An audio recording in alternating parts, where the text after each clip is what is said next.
বৌমা যদি ঠিক করে থাকে যে মা মেয়ে এই বাড়িতেই থাকবে, তাহলে থাকবে।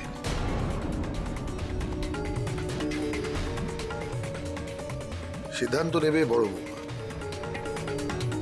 তুই কিন্তু খুব ভুল করছিস, কাল সাপ ঢোকাচ্ছিস ঘরে। তুই তো পস্তাবি এরপর।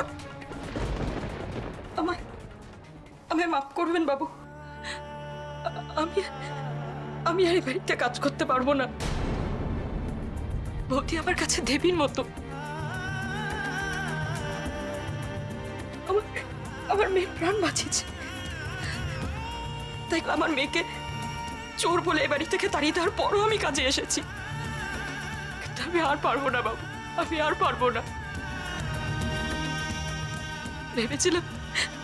ভেবেছিলাম এবারে এভাবে তোমার ধার শোধ করে দেবো,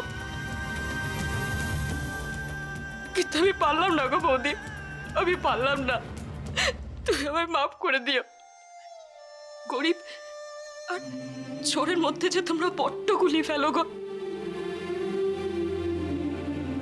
আয় ছাড়ো, আয়। আবার একটা কথা শুনে যাও,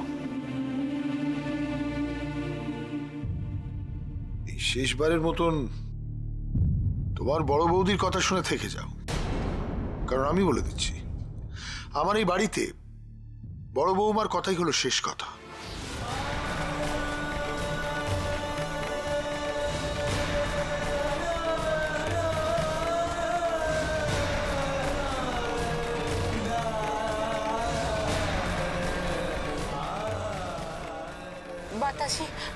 বাতাসি যেও না। বাবা তো বললেন এখন থেকে তোমাকে আর ঝাড়নকে কেউ কিচ্ছু বলবে না। তোমরা যেও না। আয় ঝাড়ন, আয় আমার কাছে, আয় শোনা, কাঁদিস না।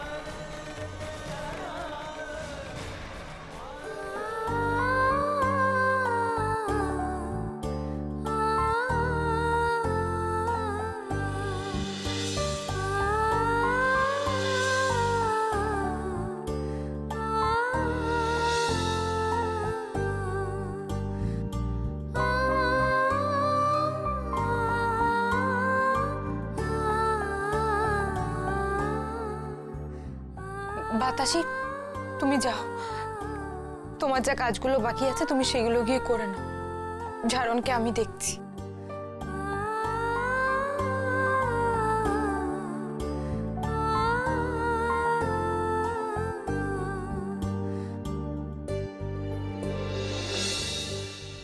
এর উচিত শাস্তি তোমরা পাবেই। কদিন থাকো দেখি এ বাড়িতে। তোর ভরসা একদিন আমি ভাঙবই সুনীল, এই আমি বলে দিলাম। আজ তোর বড় বউ সিদ্ধান্ত নেবে এ বাড়ি থেকে থাকবে আর থাকবে না।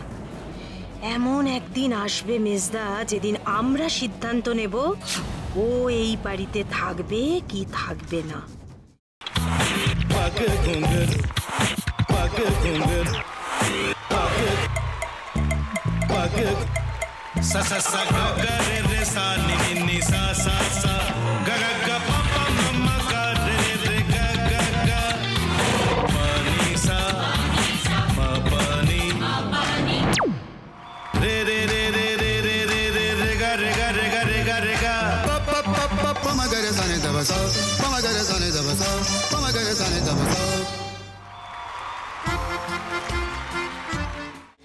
ভাতের সঙ্গেই খায়। তোমার ইলিশ মাছ অ্যাকচুয়ালি ভাতের সাথেই ভালো লাগে। এইবার আরেকটু জল লাগবে। হ্যাঁ, সর্ষে বাটা দিলে তো। তুমি বাজার করেছো কখনো?